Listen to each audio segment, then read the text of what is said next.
दोस्तों, कहते हैं किस्मत से ज्यादा और किस्मत से बेहतर कुछ नहीं होता। लेकिन क्या यह सच है? सोचिए, अगर सिर्फ भाग्य ही सब कुछ तय करता तो मेहनत और कर्म का क्या मतलब होता? यहीं पर सवाल उठता है। दोस्तों, इस बात को अच्छे से समझाने के लिए आज मैं आप सभी को कर्म और भाग्य की एक ऐसी कहानी सुनाने जा रहा हूं जिसे सुनकर आप सभी के जीवन में अच्छे बदलाव आएंगे। बस वीडियो को अंत तक पूरा देखना ताकि सब बातें अच्छे से समझ सकें। तो चलिए दोस्तों, कहानी की शुरुआत करते हैं। नमस्कार दोस्तों, बोधी थिंकस्पायर यूट्यूब चैनल में आपका दिल से स्वागत है। किसी जमाने में एक छोटे से गांव में एक लड़का रहता था जिसका नाम आदित्य था। आदित्य के पिता गांव के एक सम्मानित व्यक्ति थे। उनके पास उनकी खुद की जमीन भी थी जिसमें वह फसल भी उगाते हैं और उन्होंने अपनी मेहनत से काफी संपत्ति अर्जित भी की थी। आदित्य का बचपन बड़े आराम और ऐश्वर्य में बीता, लेकिन समय के साथ उसके पिता की मृत्यु हो गई और उनके जाने के बाद आदित्य की जिंदगी बदल गई। उसे धीरे धीरे एहसास हुआ कि उसकी पारिवारिक संपत्ति उसके हाथों से फिसलती जा रही है। आदित्य का मन भारी था। उसके पास कोई मार्गदर्शन करने वाला नहीं था। उसे अब लगने लगा था कि उसका समय अब खराब चल रहा है। उसे हमेशा लगता था कि उसकी किस्मत बहुत खराब है। जब भी वह कुछ अच्छा करने की कोशिश करता, कुछ न कुछ गड़बड़ हो जाता। उसके पिता के जेज आने के बाद वह हमेशा दुखी रहता और सोचता कि उसकी किस्मत सबसे बुरी है। उसने अपने खेतों में मेहनत की और अच्छी फसल उगाई, लेकिन अचानक जोरदार बारिश हो गई और उसकी सारी फसल बर्बाद हो गई। फिर उसने सोचा कि उसकी किस्मत ही खराब है। वह भगवान से शिकायत करने लगा और बहुत परेशान हो गया। कुछ दिनों बाद उसने फिर से मेहनत की और अच्छी फसल उगाई, लेकिन इस बार भी उसकी फसल उतनी अच्छी नहीं हुई, जबकि गांव वालों की फसलें बहुत अच्छी हो गईं। अब वह पूरी तरह से मानने लगा कि भगवान ने जानबूझकर उसकी किस्मत खराब बनाई है। वह भगवान से शिकायत करता रहा और बहुत परेशान रहता था। उसके पिता के जाने के बाद उसके सिर से छत और सुरक्षा का एहसास भी चला गया था। उसने व्यापार में हाथ आजमाया, लेकिन हर बार उससे असफलता ही मिली। धीरे धीरे उसकी सारी संपत्ति खत्म हो गई।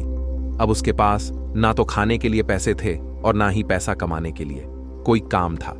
गांव में आदित्य की स्थिति देखकर लोग उसे ताने मारते और कहते कि उसने अपने पिता की संपत्ति को गलत तरीके से खर्च कर दिया। आदित्य को यह सब सुनकर और भी बुरा लगता। एक दिन आदित्य परेशान होकर अपने घर के बाहर एक पुराने बरगद के पेड़ के नीचे बैठा था। उसकी आंखों में आंसू थे और मन में गहरा दर्द। वह सोचने लगा, मेरे पिता ने जो कुछ भी मेरे लिए छोड़ा था वह सब खत्म हो गया है। अब मेरे पास कुछ नहीं बचा है। मैं अब क्या करूं? कहां जाऊं? कुछ समय वह ऐसे ही बैठा रहा। फिर आदित्य के पिता के एक पुराने मित्र उस समय वहां से गुजर रहे थे। उन्होंने आदित्य को इस हालत में देखा तो पास आकर बोले, बेटा, तुम यहां ऐसे क्यों बैठे हो? क्या हुआ? तुम इतने निराश क्यों हो? आदित्य ने अपने आंसू पूंछते हुए कहा, भैया, मेरे पिता ने जो भी संपत्ति मेरे लिए छोड़ी थी वह सब खत्म हो गई है। मुझे समझ नहीं आता कि अब क्या करूं। वह उसके गांव के पास ही था। आदित्य ने ठान लिया कि वह अपने भाग्य से मिलने जरूर जाएगा। अगले दिन सुबह आदित्य ने अपने सफर की शुरुआत की।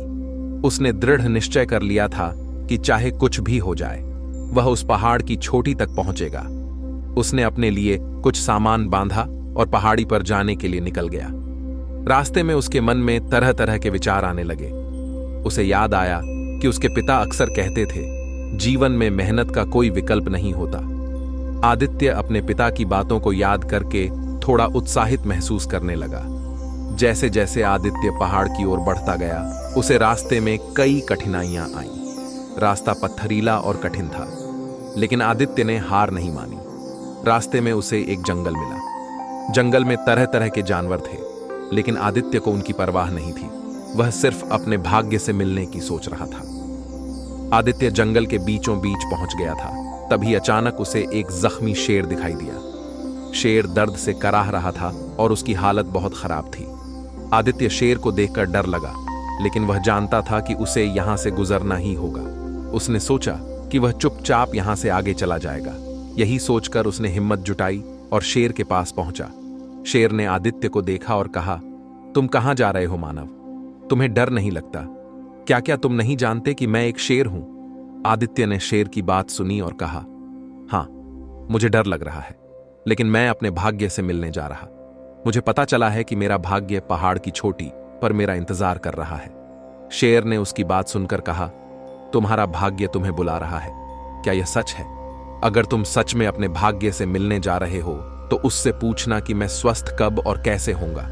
मैं यहां इस जंगल में अकेला और जख्मी पड़ा हूं। मुझे कोई रास्ता नहीं सूझ रहा है। अगर तुम्हारा भाग्य तुम्हें जवाब दे सकता है तो शायद वह मेरे सवाल का जवाब भी दे सके। पर आगे बढ़ने लगा। उसी समय भाग का मालिक वहां आ गया और आदित्य को रोककर पूछा, तुम कौन हो और मेरे भाग से फल क्यों तोड़ रहे हो? आदित्य ने शर्मिंदा होकर कहा, मुझे माफ करें महोदय, मुझे बहुत भूख लगी थी, लेकिन आपके भाग के फल बहुत कड़वे हैं। भाग के मालिक ने उदास होकर कहा, हां, मुझे पता है मेरे भाग के फल कड़वे हैं और कोई भी इन्हें नहीं खाता। यह मेरी बहुत बड़ी समस्या है। जब भाग के मालिक को पता चला कि आदित्य अपने भाग्य से मिलने जा रहा है तो उसने आदित्य से कहा, अगर तुम सच में अपने भाग्य से मिलने जा रहे हो तो उससे पूछना कि मेरे भाग के फल कैसे मीठे होंगे। मेरी इतनी मेहनत का कोई फल नहीं मिलता, क्योंकि कोई भी मेरे भाग के फलों को नहीं खाता। आदित्य ने भाग के मालिक से भी वादा किया कि वह उसके सवाल का जवाब भी लेकर आएगा। फिर वह अपने सफर के लिए आगे चल दिया। जैसे जैसे आदित्य पहाड़ की ओर बढ़ता गया, रात होने लगी थी। उसे दूर एक हवेली की रोशनी दिखाई दी। वहां हवेली के पास पहुंचा और दरवाजा खटखटाया। हवेली की मालकिन ने दरवाजा खोला और आदित्य को देखा। आदित्य ने उसे बताया कि वह अपने भाग्य से मिलने जा रहा है और रात में यहां जंगल से अकेले जाना सुरक्षित नहीं है। मैं रात गुजारने के लिए स्थान ढूंढ ही रहा था कि आपकी हवेली दिख गई, इसलिए मुझे आज रात यहां ठहरने के लिए अनुमति मांग रहा हूं। हवेली की मालकिन ने आदित्य को अंदर आने की अनुमति दी और उससे उसके सफर के बारे में पूछने लगी। आदित्य ने उसे सब कुछ बताया। हवेली की मालकिन ने कहा, मैं भी बहुत समय से खुश नहीं हूं। मेरी जिंदगी में हमेशा से कुछ ना कुछ कमी रही है। अगर तुम अपने भाग्य से मिलने जा रहे हो तो उससे पूछना कि मुझे खुशी कब मिलेगी। आदित्य ने हवेली की मालकिन से भी वादा किया कि वह उसके सवाल का जवाब भी लेकर आएगा। अगली सुबह आदित्य ने अपने सफर को जारी रखा और वहां से आगे चला आया। आखिरकार अंतर में वह पहाड़ की चोटी पर पहुंच गया।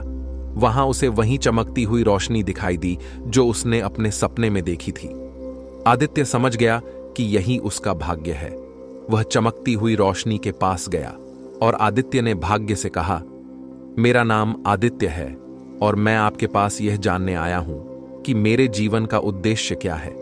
मैंने रास्ते में कई लोगों से वादे किए हैं कि मैं उनके सवालों का जवाब लाऊंगा। क्या आप मेरी मदद कर सकते हो?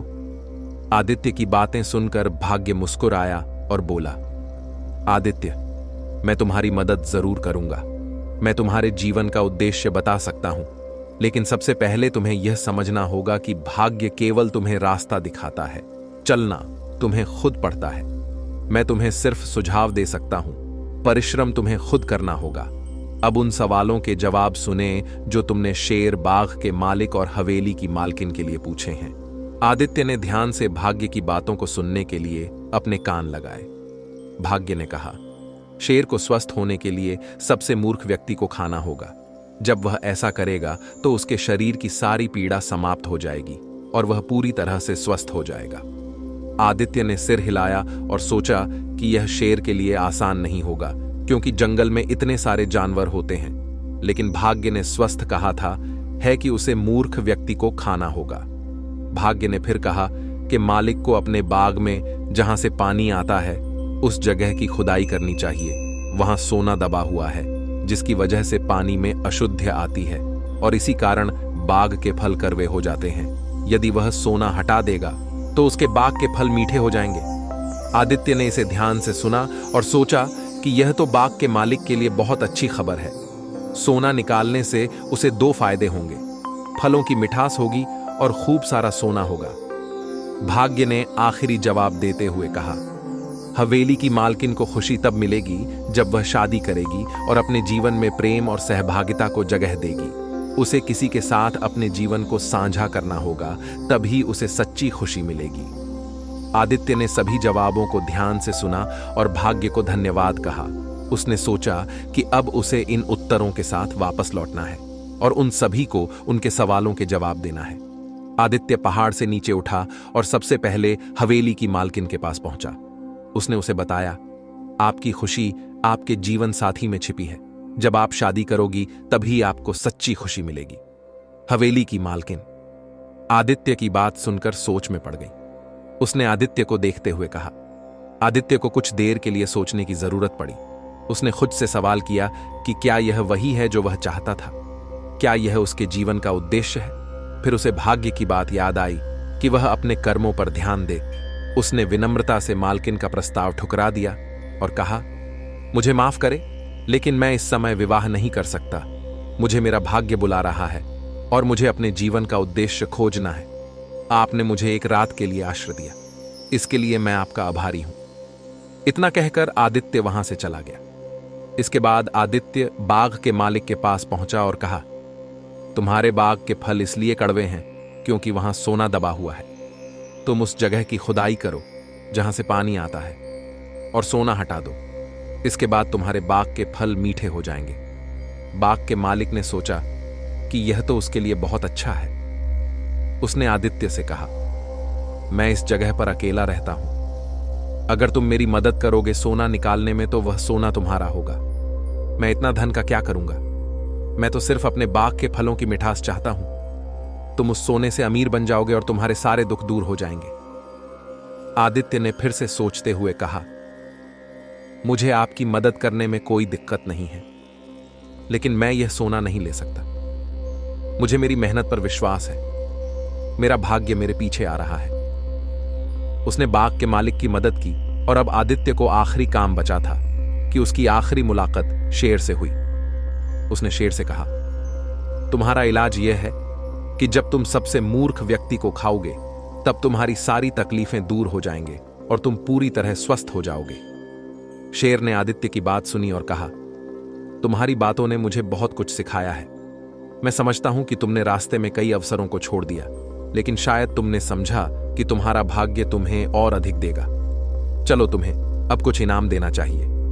आदित्य ने उत्तर दिया, मुझे किसी इनाम की जरूरत नहीं है शेर। मुझे विश्वास है कि मेरा भाग्य मेरे पीछे आ रहा है। शेर ने आदित्य की तरफ मुस्कुराते हुए देखा और कहा, तुम सच में बहुत मूर्ख हो। तुम्हारे पास दो अवसर थे, हवेली की मालकिन के साथ खुशहाल जीवन बितान और बाग के मालिक का सोना प्राप्त करने का, लेकिन तुमने दोनों को छोड़ दिया। आदित्य ने कहा, मुझे यकीन है कि मेरा भाग्य मेरे पीछे आ रहा है और मुझे मेहनत करनी है। शेर ने गहरी सांस ली। तुम्हारा भाग्य तुम्हारे कर्मों में है। आदित्य, जो इंसान अपने पास आए अवसरों को नहीं समझता, वह सबसे बड़ा मूर्ख होता है। शेर ने बिना समय गवाए आदित्य को अपना शिकार बना लिया और बोला, अब मैं स्वस्थ हो जाऊंगा, क्योंकि मुझे तुमसे मूर्ख व्यक्ति शायद ही कोई और मिलता। आदित्य की यात्रा यहीं समाप्त हो गई। शेर की कही हुई बात सत्य निकली। सबसे मूर्ख व्यक्ति को खाने से वह स्वस्थ हो गया था। दोस्तों, इस कहानी से हमें एक बहुत बड़ी सीखें मिलती है। पहली यह कि हाथ में आया हुआ मौका, अवसर हमें कभी भी गंवाना नहीं चाहिए। अक्सर हम अपने आप को समझदार समझकर कई सारे मौके हाथ से गंवा देते हैं और कभी भी काम को कल पर मत टाले। एक बहुत पुरानी कहावत है कि कल करे सो आज कर और आज करे सो अब। दोस्तों, सही समय कभी नहीं आता है, अभी जो है वही सही समय है। कहानी इस सच्चाई को उजागर करती है कि जीवन में कर्म का महत्व भाग्य से अधिक होता है। यदि आदित्य अपने रास्ते में आए अवसरों का सही से उपयोग करता तो शायद वह एक समृद्ध और खुशहाल जीवन जी सकता था। कहानी यहीं समाप्त होती है, लेकिन यह पाठ छोड़ जाती है कि भाग्य से बड़ा हमारा कर्म होता है और सही निर्णय लेने की क्षमता ही हमें हमारे सच्चे भाग्य तक पहुंचाती है। कर्म और भाग्य जीवन के दो ऐसे पहलू हैं जो हमेशा से ही मानव जीवन का हिस्सा रहे हैं। अक्सर लोग अपने जीवन की कठिनाइयों या सफलताओं का श्रेय भाग्य को देते हैं, लेकिन सच्चाई यह है कि कर्म ही असली ताकत है जो हमारे भाग्य को बनाता या बिगाड़ता है। भाग्य केवल एक संभावित रास्ता दिखाता है, लेकिन उस रास्ते पर चलना या उसे छोड़ देना हमारे कर्म पर निर्भर करता है। कर्म एक बीज की तरह है जिसे हम बोते हैं और उसका फल हमें भविष्य में प्राप्त होता है। यह सही कहा गया है कि जैसा कर्म वैसा फल। अगर हम मेहनत, ईमानदारी और समर्पण के साथ अपने जीवन के हर कार्य को करेंगे तो निसंदेह हमारे भाग्य के फल भी मीठे होंगे। वही यदि हम अपने कर्मों को टालते हैं या गलत दिशा में कार्य करते हैं तो हमें उसी के अनुरूप परिणाम भुगतने पड़ते हैं। भाग्य एक संभावना है, जबकि कर्म वह क्रिया है जो उस संभावना को वास्तविकता में बदलती है। दोस्तों, एक किसान का भाग्य यह हो सकता है कि उसके पास उपजाऊ जमीन है, लेकिन यदि वह जमीन पर मेहनत नहीं करता, बीज नहीं बोता और उसकी देखभाल नहीं करता तो केवल उपजाऊ जमीन होना उसके किसी काम का नहीं होगा। ठीक उसी तरह हमारे जीवन में भी मौके और संभावनाएं आती हैं जो भाग्य के रूप में देखी जा सकती हैं, लेकिन उन अवसर को सही तरीके से उपयोग करना और उन्हें सफलता में बदलना हमारे कर्मों की वजह से ही संभव होता है। यह समझना जरूरी है कि भाग्य और कर्म विरोधी नहीं है, बल्कि एक दूसरे के पूरक है। भाग्य हमें संभावनाओं की ओर इशारा करता है, लेकिन उन संभावनाओं को साकार करना हमारे कर्मों पर निर्भर करता है। यह हमारी जिम्मेदारी है कि हम अपने कर्मों को ऐसे दिशा में ले जाएं जिससे हमारा भाग्य भी संवर जाए। कर्म और भाग्य का संबंध ठीक वैसा ही है जैसे पतवार और नाव का भाग्य हमें नाव की दिशा दिखा सकता है, लेकिन उस नाव को किनारे तक पहुंचाने के लिए पतवार की जरूरत होती है और पतवार को संभालने का काम हमारे कर्म ही करते हैं। इसलिए भाग्य को दोष देने से पहले हमें अपने कर्मों को सुधारना चाहिए। सही कर्मों के साथ हम अपने भाग्य को भी बेहतर बना सकते हैं, क्योंकि असल में हमारा भाग्य हमारे ही हाथों में है। कहते हैं, भाग्य उसी का साथ देता है जो अपने कर्मों के प्रति सजग और ईमानदार होता है। कर्मशील व्यक्ति के लिए कोई भी बाधा बहुत बड़ी नहीं होती, क्योंकि वह जानता है कि उसकी मेहनत और लगन ही उसके भाग्य का निर्माण करेगी। कि शक्ति को समझे, उसे अपने जीवन का आधार बनाए और देखें कि किस तरह आपका भाग्य आपके कदमों में झुक जाता है। तो दोस्तों, यदि आपको यह कहानी पसंद आई हो तो इसे लाइक करें, अपने दोस्तों के साथ शेयर करें और ऐसी ही और प्रेरणादायक कहानियों के लिए हमारे YouTube चैनल बोधि थिंकस्पायर को सब्सक्राइब करना ना भूलें। अपनी राय और विचार हमें कमेंट्स में जरूर बताएं, क्योंकि आपकी प्रतिक्रिया हमारे लिए बहुत महत्वपूर्ण है। तो चलिए मिलते हैं ऐसी ही कोई नई कहानी में, तब तक के लिए और नमो बुद्धाय।